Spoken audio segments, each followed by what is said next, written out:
Hello, and thank you all for joining us. We are assembled here today to discuss some instructional strategies that would benefit the comprehension level of our third grade students here at Poole Elementary.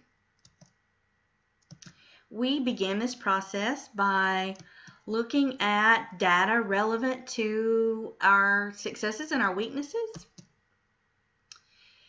As the rigor on our students increases, it is more and more imperative that we are constantly looking at our own personal process improvement, and to do that requires us to heavily examine the data and match up our skills to what's working and what isn't, and seek out new strategies for the areas of weakness. In order to do this, as I mentioned, we looked at the relevant data. We also discussed the needs of the incoming class with the EIP staff, the ESEP, and the grade level faculty to give us some idea of what trends that they had seen. And so we looked at that, as well as some of the relevant data for our previous outgoing classes, so that we would know what we had previously done well, what we needed to refine, and what the needs were for the incoming class. We first took a look at our spring SLO scores. On the third grade level, we had 71% of our kids who met or exceeded the cut score. So that gave us some idea of the success. But on the flip side, only 45% of the group that's coming up this year met that same level for second grade. The takeaway from this is what we're doing is working, but the needs of the classes coming in is much more intense than what we've worked with before. So we're going to have to definitely bring our A game. We're going to have to seek out new strategies, possibly more intense strategies. Our students are going to have to learn how to utilize simultaneous strategies and perhaps look back at some decoding issues. The fluency checkups from last year gave us a good idea that we are seeing progress. It's not on the level that we'd like to see. It was a bit slower than we would hope. We have addressed that through several things, through our morning intervention program, the implementation of striving readers. We already saw some success with that, and I would imagine that this year would be even more so as we implement the entire CRS program. We also took a look at the school improvement plan so that we could align some of our instructional goals and therefore our strategies with the goals that we have as a school that affect our daily practice. The first goal that we looked at is the idea that our K-5 students, which of course applies to us, that they will see an increase 10% in kids that are benchmarking on the DIBELS. Another goal that we're really going to need to look at in terms of our comprehension strategy is the area of science and social studies. We're already, seeing a good measure of success, and that's why our goal was fairly conservative. It's a 3% increase. But we know that we can find those 3 percentage points in comprehension strategy, because that's one thing that often stands in the way of students in science and social studies. As the vocabulary becomes more rigorous, comprehension can stand in their way of understanding the content. So we look at this data and we have to determine where that leaves us instructionally. So the first question is, how do a possible decline in our SLO scores, how does that relate to our instructional plans? Well, to me, my first thought is comprehension. Science and social studies goals, how do we relate that to our reading instruction plans? Comprehension, they are indeterminably tied to one another. The idea that as third graders, just by nature of being a third grader, is moving away from learning to read. They are moving away from the intensive phonics instruction, and they're taking the training wheels off and moving toward reading to learn. So how does that apply to our specific instructional strategies? All data signs point back to comprehension. So that's where we are today. We are directing our resources toward new comprehension strategies or ways to intertwine existing comprehension strategies. And I love this quote. It's better to know how to learn than to know. And that's our first strategy for today, reciprocal teaching. That's its goal, is to give you new ways to know, new ways to direct your metacognitive processes, and ways to mine meaning from the text.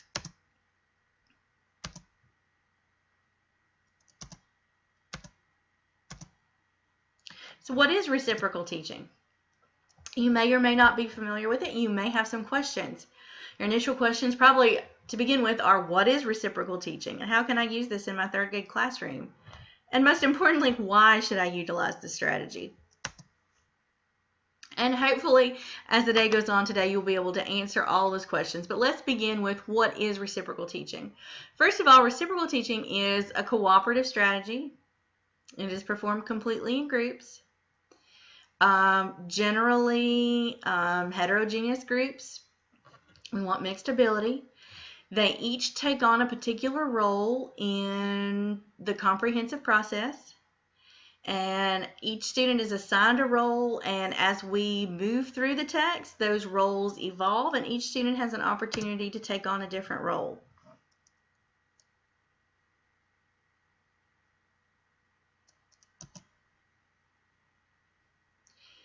As with most strategies, the most important part of the process of teaching reciprocal teaching is to begin with modeling. This is not the opportunity to teach these strategies. The strategies that we're going to be using, the Fab4 strategies, need to be known to the students. The students already need to know how to use those skills, at least in isolation.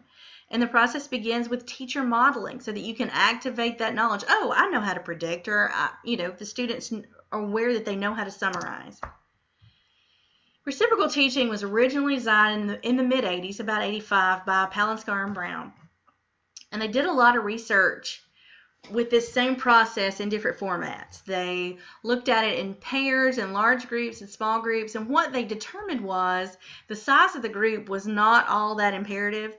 What was important is that students were having the opportunity to experience multiple comprehension processes simultaneously. They did, however, find that the group of 4 was the most successful because it gave students an opportunity to each participate in each strategy. The Fab4 steps in reciprocal teaching are predict, to clarify, to question, and to summarize. This graphic gives you a general idea and walks you through the different steps, beginning with the explicit teaching of these strategies. I can't bring this home enough. Before students engage in reciprocal teaching, they need to understand the strategies. This is not the time to teach the strategies. They are learning to utilize these simultaneously. Once they have a handle on the strategies, they can take turns practicing them before they go into the group work. Then once they're given their portion of the text, they can rotate through these roles. Then they share their work with the group. They answer their own questions, but they're encouraged to still work collaboratively. And then they look at the work of the totality of the group and decide which questions and answers are best to share with the group, which questions would be most helpful to the most people. And through this process, students learn to predict, question, clarify, and summarize independently, but not only independently, but simultaneously. I know I keep repeating that word, but that is the most important part, because when we read, we don't use one strategy in isolation. And that's what we're trying to teach our students, is that they need to juggle all of these things throughout the comprehension process. This is a very quick video that gives you some idea of the initial process of beginning reciprocal teaching, as well as what it looks like somewhat on the independent level.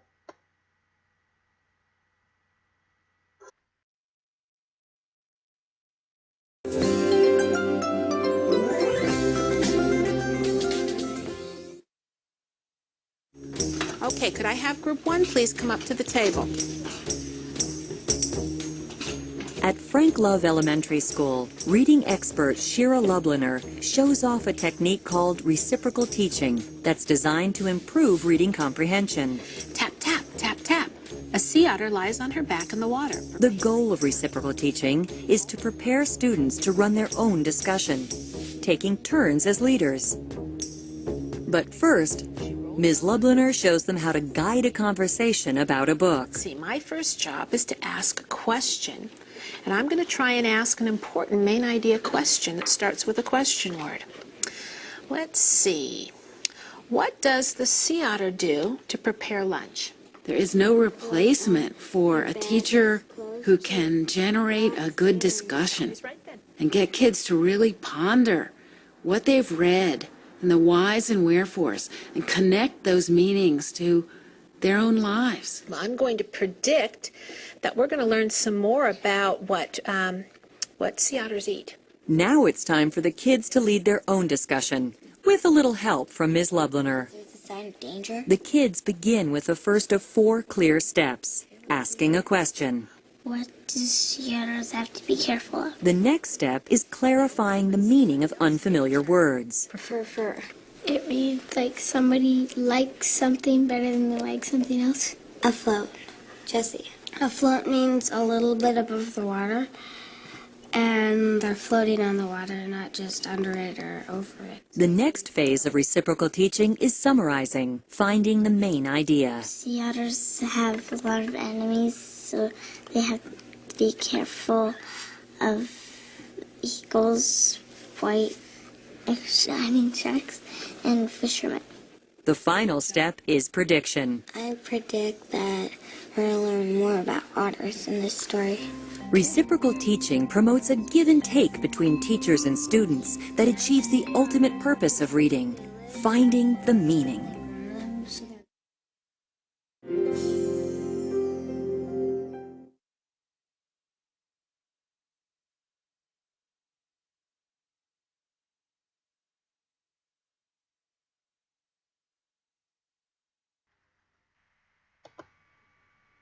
I love that the students became engaged with the text through the teacher's engagement with them.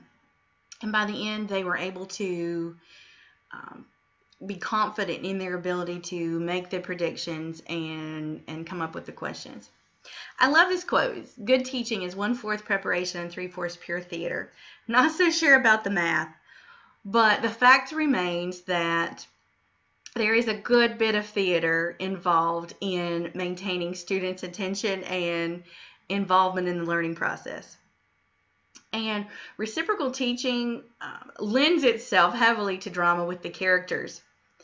And there is a set of characters, and it's not original, this is commercial. In fact, I think you can actually buy a set of puppets that correlate to these particular characters that are involved in reciprocal teaching. For younger students involved in reciprocal teaching. I want to share real quickly one other little video that you can use when you introduce reciprocal teaching to your students. It will not only encourage them based on the characters, because in my class we do a lot with characters, we do a lot with drama, just keeping the students, involved and interested and active.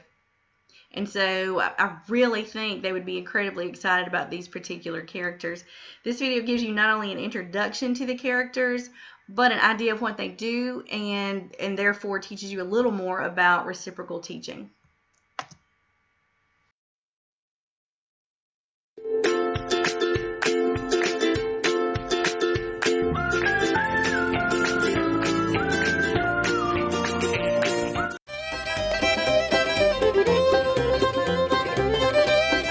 Howdy there, Kennedy Cubs. My name is Sammy, and I am here to introduce you to my friends. Altogether we are called the Fab Four, and we can help you be better readers. Let's get started. First, I would like to introduce you to my good friend, Paula the Predictor. Come on in, Paula.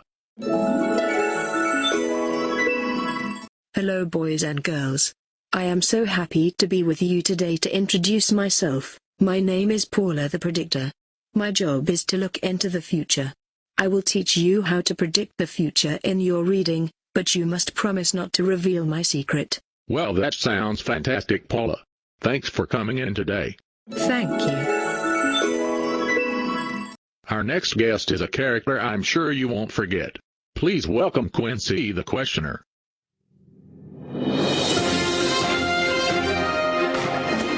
Hello, hello, hello.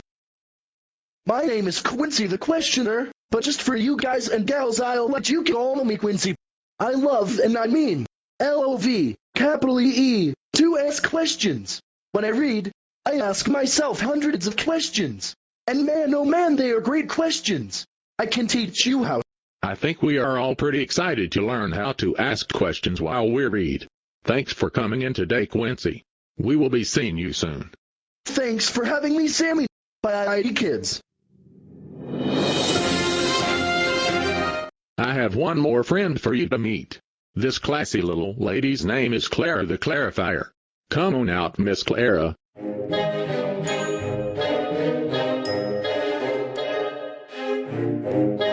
Greetings, Kennedy students. I am most gracious to you for having me here. My job is to clarify if something is unclear. We all run into tricky spots while reading. Sometimes we need to pause and make sure we understand the section or a word before going on. Thank you, Clara. We can all use some patience while reading to make sure we really understand what is going on. We look forward to hearing from you again soon. Bye-bye. Thank you. Fare thee well, Cubs. Well, I guess that just leaves me. Let me tell you a little about my job in the Fab Four. They call me Sammy the Summarizer.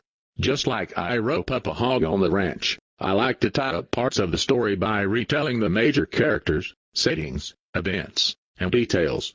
This helps me to understand what I have read already, so I am ready to move on to the next part. I do declare there is nothing quite so good as a detailed summary. Well, there you have it. Now that you have the Fab Four on your side, you are going to be the best readers this side of Texas. Let's bring everyone out one more time to say goodbye. Come on, y'all. Get along, little doggies.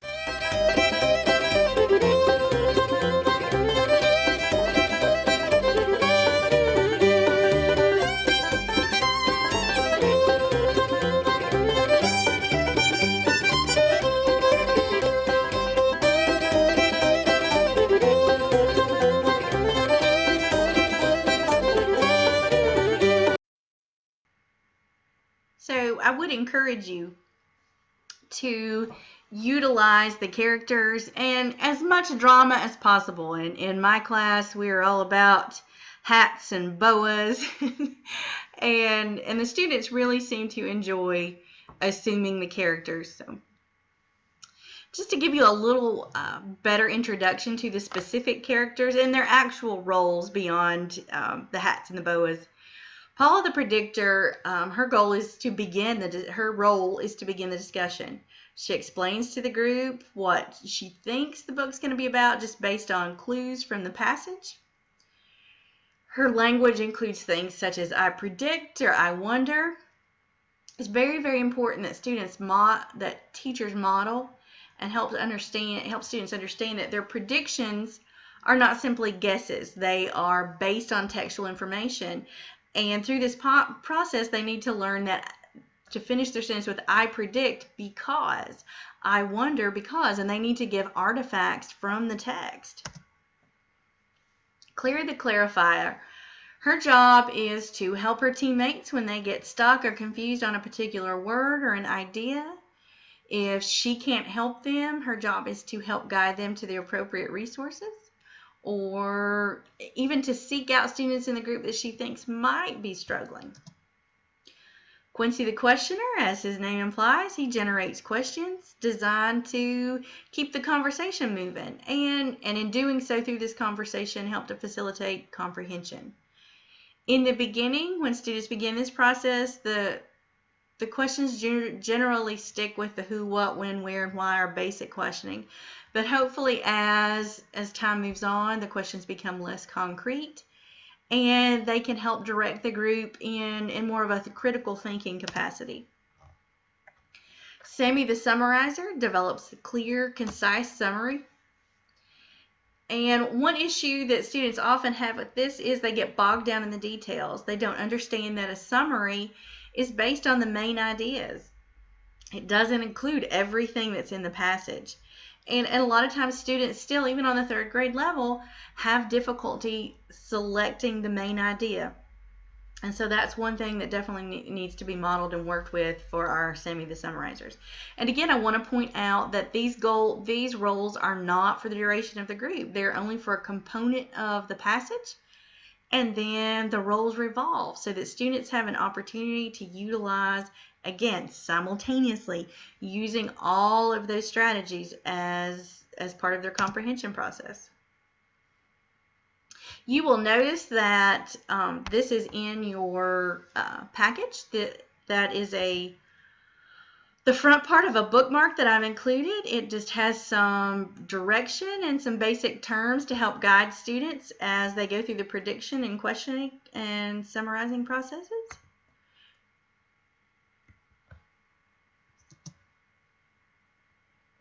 This is also a bit of a process guide. Students on our level generally like to have something concrete to follow. At this age, they have a tendency to get caught up on, am I doing it right? And so this kind of gives them some guidelines to kind of keep them on task in each of the 4 stages in predicting, clarifying, questioning, and summarizing. This is also in your packet. This is in your packet as well. This is a little more in-depth guide. This probably would be more appropriate after you have utilized the strategy for a while. This is a teaching assessment, and I'm not sure that I would use this until we have been implementing the strategy for a while. And then possibly down the road with older students, this could even be used as self-evaluation or group evaluations, but this is also in your resource packet at your table. So this brings us to one of our initial questions. What's the value of reciprocal teaching in my 3rd grade class? Why should I do this in place of a strategy that I've already been using? Well, first and foremost, it provides multiple opportunities to use the strategies in isolation, but also in simultaneously with others, and it reinforces the strategies. This particular strategy is aligned with our current view of reading, that it is an interactive process. We believe that readers construct meaning through a process of interacting with the text. The process of reciprocal reading is a process of interacting with the text. It helps them refine their knowledge. It helps them to mine meaning from the text and to refine this meaning. Research has told us time and time again that multi-strategy approach is the most effective because that's how we read. When we read as adults, we don't utilize one single strategy. You're using all of these strategies at one time. And you need to know which strategies to pull upon for different types of reading, and reciprocal teaching helps in that. It also really reinforces a student's ability to kind of monitor their own processes. It allows them to think metacognitively. They need to think about their thinking, and it guides them through the process of selecting strategies. So like with any strategy, one of our initial questions is, how can we use technology? Because again, research has told us that students are more responsive when we utilize technology. It helps them take ownership, and it helps them align it more with their specific needs. It helps us to individualize instruction. First of all, video recordings can be used very effectively with these group meetings, because when students are in the process, they are not always aware of the skills that they're actually using, but once they have the opportunity to look at them, they have the opportunity to see what an academic conversation looks like, to see what skills that they use to have these academic conversations. And it helps them to refine their skills at each of these roles. Recording these meetings is also a helpful tool for teachers, because often we are over-involving ourselves in the process, and we don't realize that either until we see that. And we hear exactly how much volume of the conversation is consumed by our own voice. And so this can be a very helpful tip in self-monitoring for teachers. Back to the dramatics. Podcasting would be an extremely effective way to use technology with this, because the roles and the drama involved in each of these roles lends itself to kind of a news reporting format, especially if you're using it in content areas such as science or social studies. The predictor and clarifier and the anchor, they're all subject experts. And to share that on their podcast gives them an opportunity to utilize the comprehension skills to take what they have created in their groups and give it an authentic product. And again, much the way the video recording, is helped to self-monitor, group monitor, the audio recordings can work much the same way. Okay, I'd like for everybody to find your individual packet. Inside, you will find a reading passage. Also, each person has an envelope. Inside that envelope, you'll find a card labeled either P, Q, R, or C. If you are P, you are the predictor. Q, you are the questioner. R and C. And from those cards, you'll need to find your hat at the center of the table that will correlate to your particular job for this passage. Together, we're going to follow the reciprocal teaching process through the first paragraph. Unfortunately, we won't have the opportunity for everyone to assume each of the roles like we would in an actual reciprocal teaching. This will give you a general idea of the process. The passage that we've chosen, I think, will give you a good idea of what our students experience when we are working with content area text. I think we're all fairly learned, educated folks here.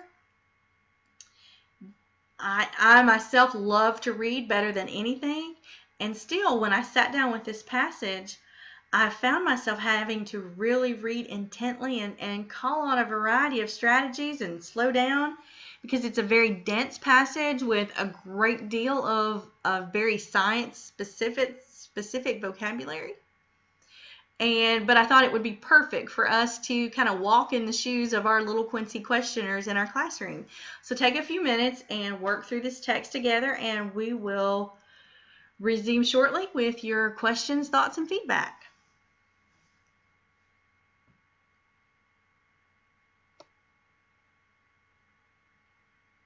We are going to continue on with discussing different ways to improve comprehension, but we are looking a little more specifically at fluency. Fluency is the bridge to comprehension. Without fluency, comprehension is a whole lot more difficult. I love this quote. It says, when students have the ability to decode text fluently, they can better recognize the words with automaticity, allowing the brain to focus more intently on the content of the text. And the reality is, students who have to struggle and spend so much time decoding really don't have the mental resources left to properly comprehend. It's not a realistic expectation. First of all, just a little quick reminder, fluency is defined as the ability to decode text with accuracy, automaticity, and appropriate expression. I like to think of fluency as the bridge builder. It builds a bridge from decoding to comprehension. Because just because you can decode accurately doesn't mean that you are necessarily going to have strong comprehension skills, but it does mean that you are ready to build comprehension skills. Because without a level of automaticity in decoding, comprehension is absolutely going to be impacted. This ability redirects mental resources that were previously overwhelmed with decoding to the search for meaning. And just like we talked about earlier, when all of your resources are focused on decoding, comprehension is barely a second thought. So why is fluency important on the third grade level? I mean, at this point, we're moving past decoding. Fluency is especially important because the vocabulary load really changes between the second and the third grade level. As we start looking at content area tasks, we're looking out of learning to read. We're getting past the emphasis on phonics, and the expectation is that students are going to be able to read text and mine for meaning within that. So how do we develop fluency? Well, first of all, the decoding skills have to be there. And once the decoding skills are there, the most effective way that we found to develop fluency is through repeated, guided oral reading. Practice, practice, practice. All of these facets are important: repeated, guided, oral, and reading. Unfortunately, a lot of what we do in the name of fluency is one of the other. We have repeated reading without the guide. We have oral reading without the guide. The fact is, all of these factors need to be in place: repeated, guided, oral reading with an immense amount of practice to develop fluency. And often in our fluency checkups, we get caught up on numbers. Oh, what's your fluency score? Based on, and a lot of times in our quest for data, we are too quick to settle for what is actually just correct words per minute. It is not actually true fluency. And the reason that this ties into, because we're looking at comprehension strategies today, and fluency is often considered a separate need. Unfortunately, they are indeterminably entwined.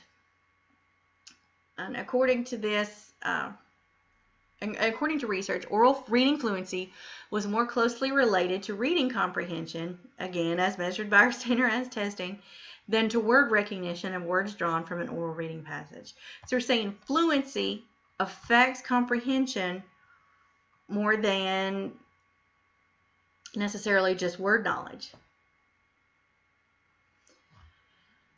So as what I just mentioned, some of the ways that we use for fluency checkups doesn't include all of the factors. It's not guided, oral, repeated reading. We use our fluency checkups during our morning intervention period, and ideally those should all be guided and repeated. We use our weekly fluency checkups during MVI time. Our nightly homework includes a fluency passage for the parents to read and chart nightly progress. Because as we found, repeated reading with an adult is a significant catalyst so that it improves both reading rate, accuracy, and then subsequently comprehension. Fortunately, some of what we're doing now has some limitations. Our limited manpower means that students don't always have the guide or the evaluator when they are engaging in repeated reading. So there's not the safety net there to catch a lot of the mistakes. And so a lot of times that leaves them to practice incorrectly. In regards to our homework, parents are not always trained to score the fluency checkups appropriately. Basically what we're getting is not necessarily even correct words a minute. You're getting words per minute. So the data is getting even further and further watered down. And because a lot of these methods are not exactly authentic, the students smell that, they sense that, and it affects their motivation to practice. And the minute checkups and a lot of the methods that we're using now, they just provide a small snapshot. They don't give us all the data that we need. So that leads us to a place that we need to look at how we can improve this practice. First of all, choral reading is a very simple way, doesn't require more adult manpower, to allow students to practice simultaneously. We could also utilize this during the same morning intervention program that we are now. There is a volume of audio recording software and apps out there to allow students to self-evaluate, and there is some measure of guidance provided by the technology.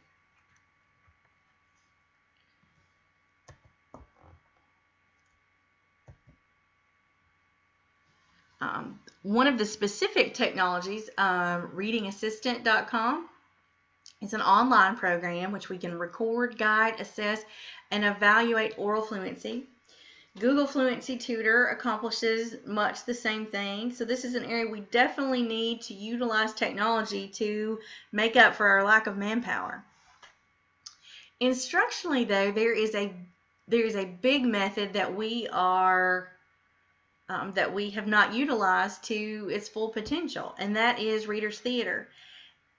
And its new incarnation is Reader's Theater Playbook. First of all, if you're not familiar with Reader's Theater, it's just oral reading of scripts. You don't use props, scenery, costumes. They're not plays in that sense, but we do use the script of a play. And through this, it becomes the repeated guided oral reading that we need, and it has an authentic purpose.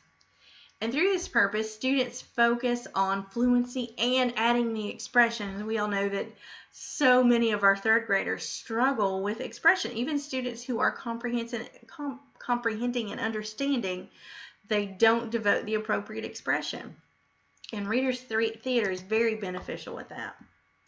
Before we get into Reader's Theater Playbook, I want to give you a small sampling of the original Reader's Theater and what implementation of that looks like. This is a second grade classroom, but I think it's still very relevant to our classrooms.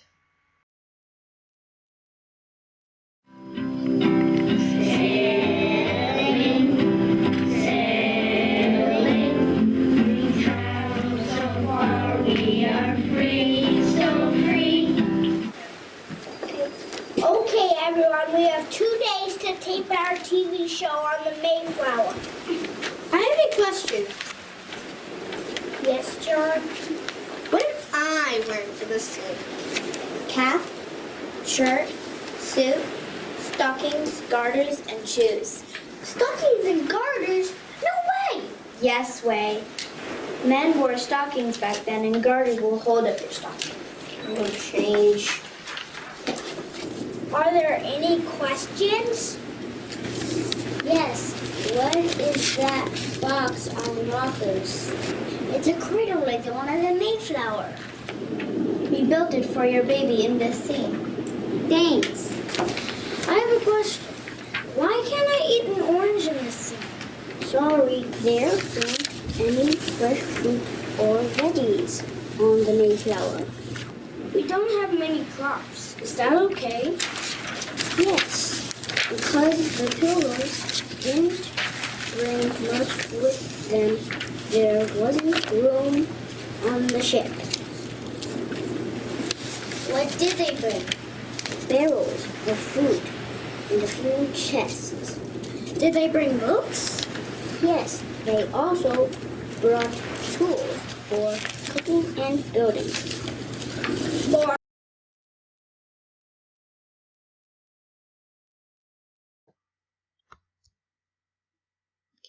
Okay, so while our Reader's Theater might not quite be that elaborate and our actors not quite that professional, it is a good indication to see the level of expression and the intensity that children can bring to these roles. So if that's Reader's Theater, what's Playbook's Reader's Theater? Well, in short, this is not your mama's Reader's Theater. It has come a long way from its inception.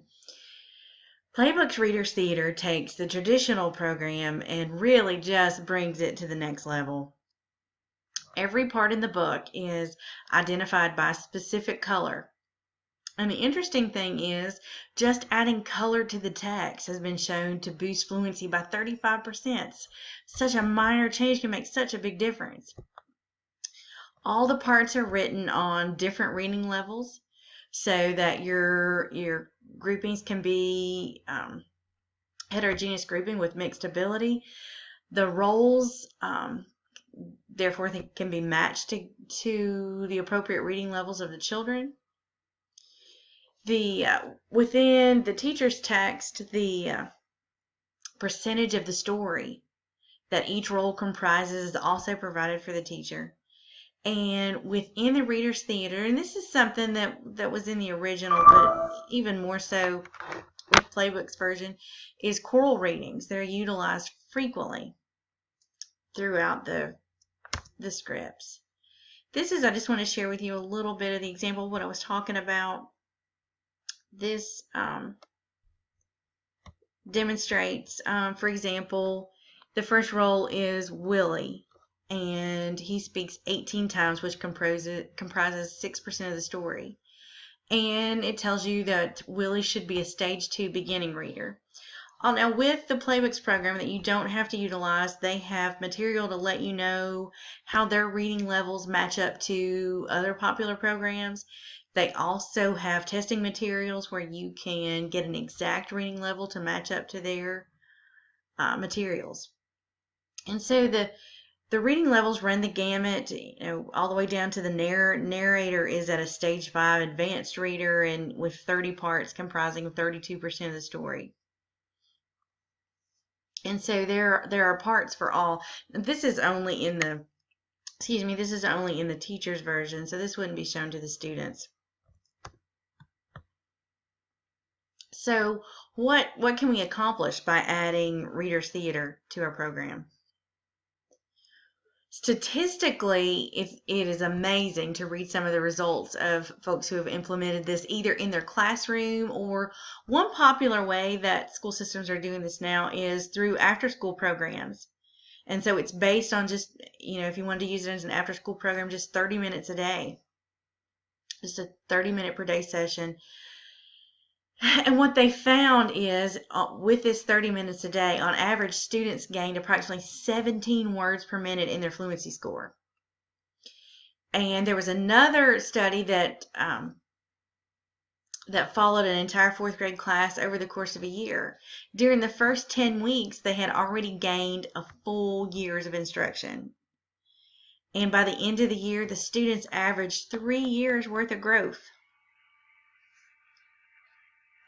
So statistically, it's just phenomenal. I've provided you with a link. There's several different studies that have been, not only from the company, but all outside researchers have proven time and time again this type of fluency builder works. Now, anecdotally, we know that this type of program increases motivation. Kids see a purpose for the reading. And through that, they develop an understanding of the power that their expression can have to change the meaning. And through that, they become more engaged because the text actually has meaning to them. There's a purpose. There's a goal. And my favorite part of the updated Reader's Theater is the fact that the parts are written on a different level. And therefore, in each reading, students are exposed to multi-level text. So even your maybe beginning stage 1 and stage 2 readers are part of a text that includes stage 5 and more advanced. And that can only serve to benefit readers of all levels. So looking again at technology, and we understand the value of technology and not only in motivationally, but in individualizing instruction. Going back to what we mentioned before, you can use video and audio recording. It's very, very common to videotape performances, not only to publish online, but to share with parents. Using audio recordings through the practices helps students hear themselves better and hear the need for the expression in their voices. But one really innovative way that I've found that we can incorporate technology into Reader's Theater is through an app called Puppet Pals. And Puppet Pals literally has the potential to bring the story to life. Puppet Pals is an app which you can individualize the characters and the setting, and you add the plot and you add the text, and so we can incorporate and mesh these two programs together. I'm going to share just a very brief tutorial just to give you a basic idea of how Puppet Pals works, and then we'll take a look at blending Puppet Pals with Reader's Theater.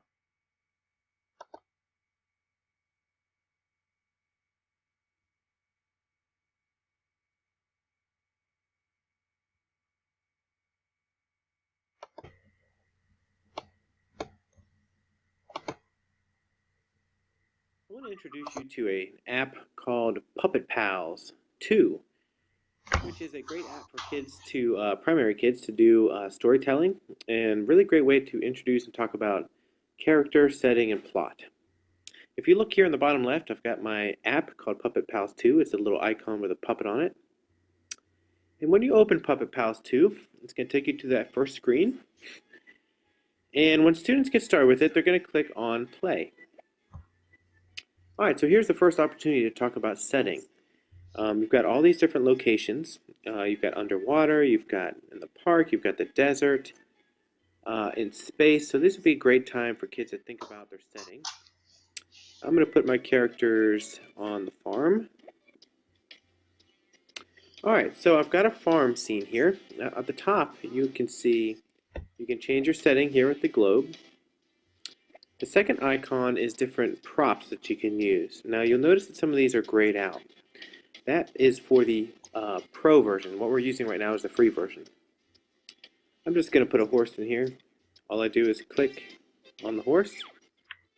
And what you'll see is I can drag him in the distance.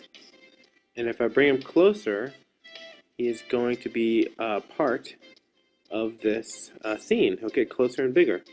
You can also walk characters along the scenes. You notice right now all I've done is place an object. I haven't started recording my actual video yet. Alright, so another thing I want to try is I want to get some people in here. So I'm going to bring in a character, and here's where I can start talking about different characters. A horse certainly could be a character if the student decides to. But I'm going to go ahead and bring in a character here, and she can be with the horse. She can actually be on the horse if you place her on the horse. And you can also take that character that you have, and I'm going to bring in another character in here. And a lot of these characters you can move their limbs. So if I'm recording my video and I want to wave, if I want to wave here, I can move their legs. You can actually do 2 at a time. So there's lots of different options. So we've got our setting, we've got some characters. Now we need to work on some plot. Before we record a plot, I'm just going to make a note here. This sound here is where students can change the different songs that they have, or they can cancel it and turn the music off. Alright, so the big red record button in the top right, when I'm ready to record my scene, that the kids have done their setting, they've got their characters in, they've thought about what plot they want to do and what story they want to tell, then they are ready to record. You click on record, and it starts recording as soon as you click record.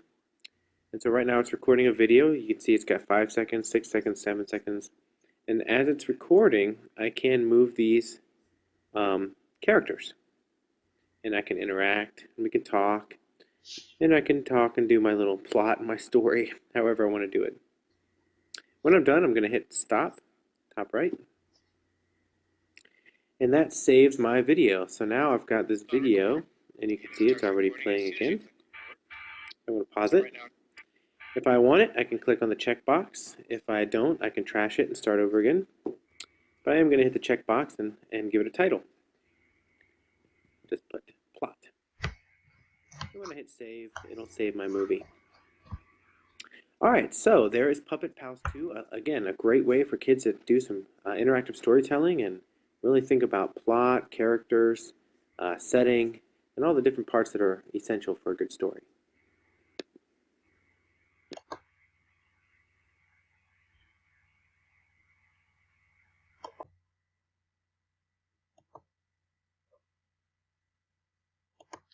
Okay, this video shows how you can utilize what we were just shown in the Puppet Pals 2 app along with a Reader's Theater script to kind of bring the play to life. And this allows kids to, I mean, these apps are very, very user friendly. The story goes from Bugs lived on one side of a hill. Max was the oldest and the biggest. Milo was the youngest and the smallest, and Ben was in between. Every day they ate grass on one side of the hill. Every day they looked across the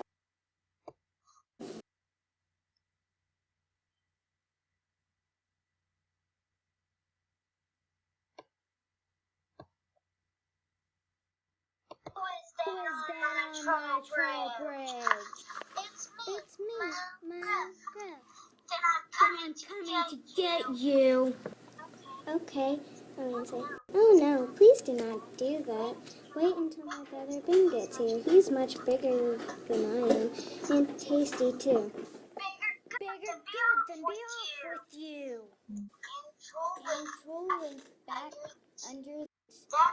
That's why.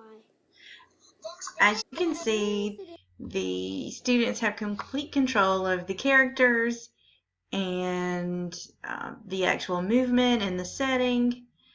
And so it takes authentic fluency practice and really brings it to life with this technology.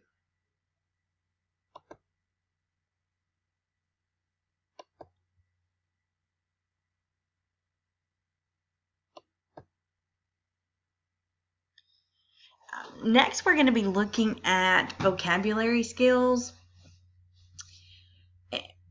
How do vocabulary skills affect comprehension? Well, as we mentioned, on the third grade level, the vocabulary load becomes a lot denser than what they're used to, and the more difficult vocabulary can often trip up, even some of your better readers.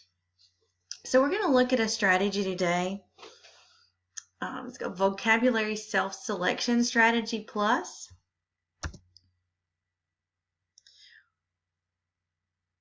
And just like we were discussing, it's optimally important for third graders at Poole to engage in authentic, explicit vocabulary instruction because of the content area.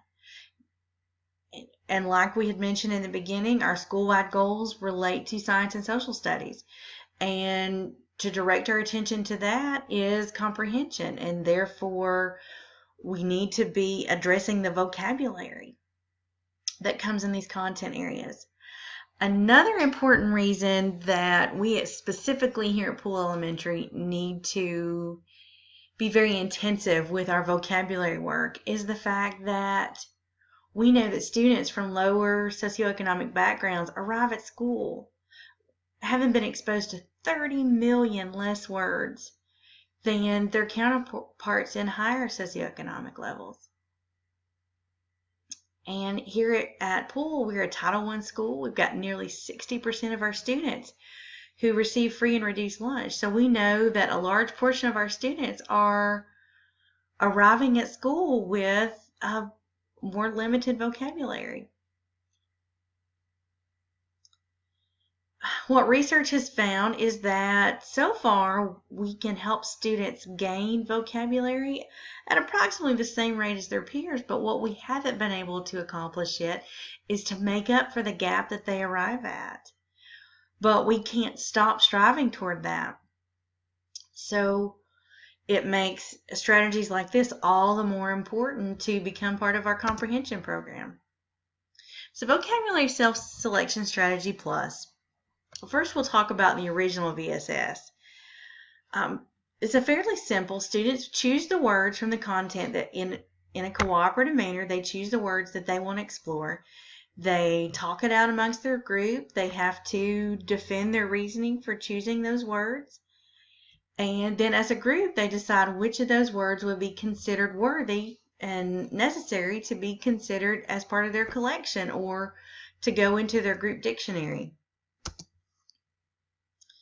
The original VSS was designed in around early to mid 80s, and so technology was not really a factor in strategies at that point. Along the way, we have added, and VSS became VSS Plus, which added technology to the strategy.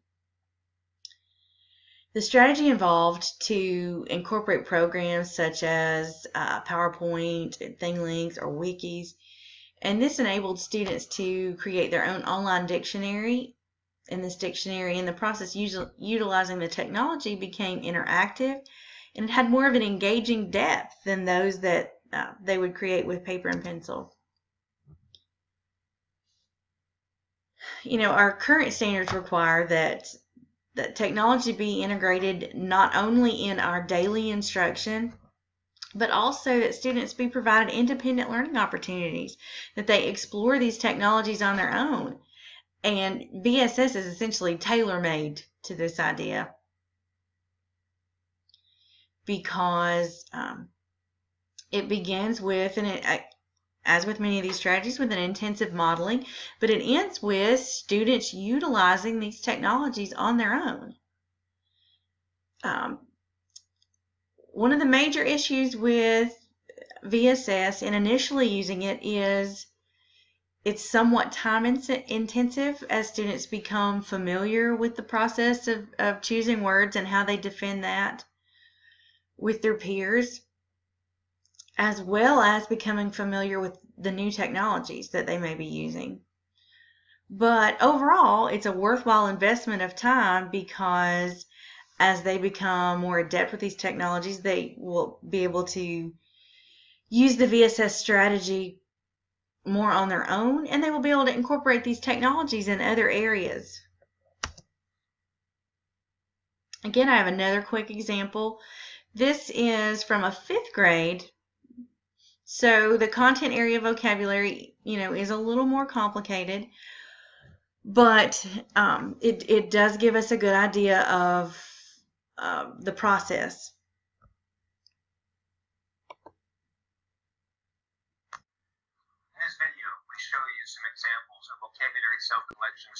In this video, we show you some examples of vocabulary self-collection strategy plus using Wikispaces, ThingLink, and PowerPoint. These 5th graders created an online dictionary about how matter changes state, and you can see that they have definitions for boiling point, condensation, freezing point, and so forth. And their ThingLinks and PowerPoints are attached. ThingLink is a tool that allows a student in this case, to identify an image and then link different elements from the web onto that image, or they can also create text or insert audio and so forth.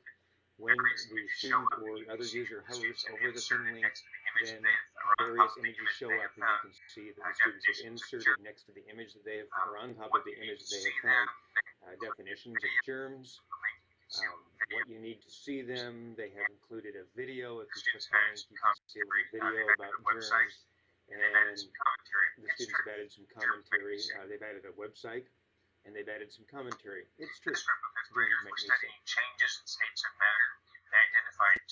This group of 5th graders was studying changes in states of matter. They identified 2 images, then included those. They decided to create their own little concept web that shows the differences between evaporation and condensation, and they provided a definition, and they have included a little audio narration to go with it, including their rationale. This group used PowerPoint and chose to go with that tool rather than ThingLink. Right now, the process of condensation is happening. Condensation occurs when a gas turns into a liquid. After it rains, since the gas outside is moist, it turns into a liquid known as water.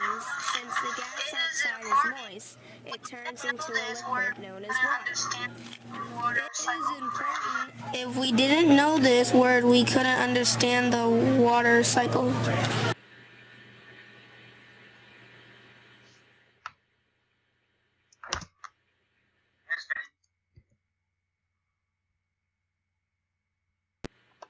In this video,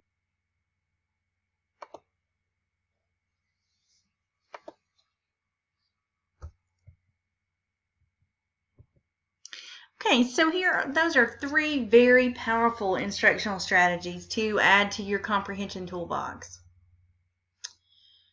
Not every strategy is appropriate for every classroom. The things that I want to take away from what we've discussed here today is, first and foremost, we need to be consistently self-examining our process and our effectiveness.